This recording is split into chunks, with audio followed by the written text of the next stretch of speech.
মৰমৰ ছাত্ৰ ছাত্ৰীসকল, মই আজি তোমালোকলৈ কেইটামান বিশেষ যুক্তাক্ষৰ লৈ আহিছোঁ আৰু মই ভাবোঁ আজিৰ পৰা তোমালোকে এইখিনি শিকি থোৱা উচিত। বিশেষকৈ তৃতীয়, চতুৰ্থ, পঞ্চম শ্ৰেণীৰ ছাত্ৰ ছাত্ৰীসকলৰ বাবে এইখিনি অতি দৰকাৰী, কাৰণ শেষৰ ফালৰ যুক্তাক্ষৰবোৰ সদায় থাকিয়ে যায়, পঢ়া নহয় শেষৰ পাঠবিলাক আৰু এলাহ কৰা হয়, নহয়নে?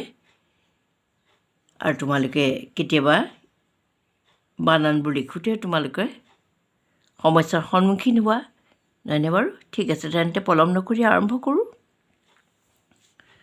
দন্ত দ যোগ ম, দন্ত দৰ লগত ম যোগ হৈ যুক্তাক্ষৰ গঠন কৰা হৈছে, নহয়নে? আৰু যুক্তাক্ষৰবিলাক সদায় ব্যঞ্জন বৰ্ণৰ লগত ব্যঞ্জন বৰ্ণ যোগ হৈয়ে কৰা হয়, সেইটো কথা তোমালোকে মনত ৰাখিবা। দন্ত দ যোগ ম দৈমধ্ম, দৈময় আদ্ম নকয়, দৈমধ্ম, কাৰণ দ বুলি কওঁতে অ উচ্চাৰণ হয়, ম বুলি কওঁতে অয়ে উচ্চাৰণ হয়, আ উচ্চাৰণ নহয়, গতিকে দৈমধ্ম। পদ্ম, প দন্ত দয় ময় ম, পদ্ম। ছদ্ম, দ্বিতীয় ছ দন্ত দয় মধ্ম, ছদ্ম। পদ্ম মানে হৈছে পদুম ফুল, ছদ্ম মানে হৈছে উপনাম আৰু উপনাম, যিবোৰ ছদ্মনাম বুলি কয়, উপনাম। গ যোগ ম, গয়মগ্ম, গ যোগ ম, লিখিতেও তোমালোকে মন কৰিবা এই গৰ লগত মটো কেনেকৈ লিখিছে, দন্ত দৰ লগত মটো কেনেকৈ একে পাকতে লিখিছে, সেইটো মন কৰিবা। গ যোগ ম গয়মগ্ম, যুগ্ম, অন্তস্থ যত হচৌকাৰে যু গয়মগ্ম, যুগ্ম। যুগ্ম মানে হৈছে জোৰ থকা, জোৰ মানে জুৰীয়া। অযুগ্ম, অ অন্তস্থ যত হচৌকাৰে যু গয়মগ্ম, অযুগ্ম মানে বিজোৰ। যুগ্ম মানে জোৰ, অযুগ্ম মানে বিজোৰ, হয়নে? লয়মল্ম, ল যোগ ম লয়মল্ম। গুল্ম, গৈ গু লয়মল্ম বা গঠ চৌকাৰে গু লয়মল্ম, গুল্ম। গুল্ম মানে হৈছে লতা, লতা নহয়, গুল্ম হৈছে জোপোহা, মানে গুল্ম আমাৰ উদ্ভিদৰ চাৰিবিধ পাওঁ নহয়, গুল্ম লতা। সেই গুল্ম মানে হৈছে যিবিলাক চাপৰ অথচ জোপোহা, যেনেকৈ জলকীয়া, বেঙেনা, সেইবোৰ হৈছে গুল্ম। বাল্মীকি, বত আকাৰে বা লয়মল্ম, তাত দীঘৈকাৰ, কথচৈকাৰে কি, বাল্মীকি। এই শব্দটো লিখোঁতে বহুতে ক'ত হস্যইকাৰ দিব লাগে, ক'ত দীঘৈকাৰ দিব লাগে ভুল কৰে।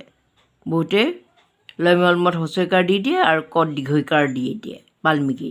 তোমালোকে মনত ৰাখিবা, ইয়াৰ বাল্মীকি শব্দৰ মাজৰ যুক্তাক্ষৰটোত কি হ'ব, দীঘৈকাৰ।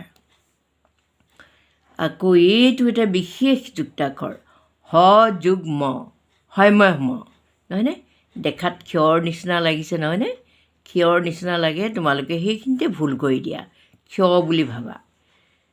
হ যোগ ম, হয়মহ্ম, হয়নে? ব্ৰহ্মা, বত ৰকাৰে ব্ৰ, হয়মহ্ম, তাত আকাৰ, ব্ৰহ্মা, হয়নে? ব্ৰহ্মা হৈছে দেৱতাৰ এটা ৰূপ, নহয়নে?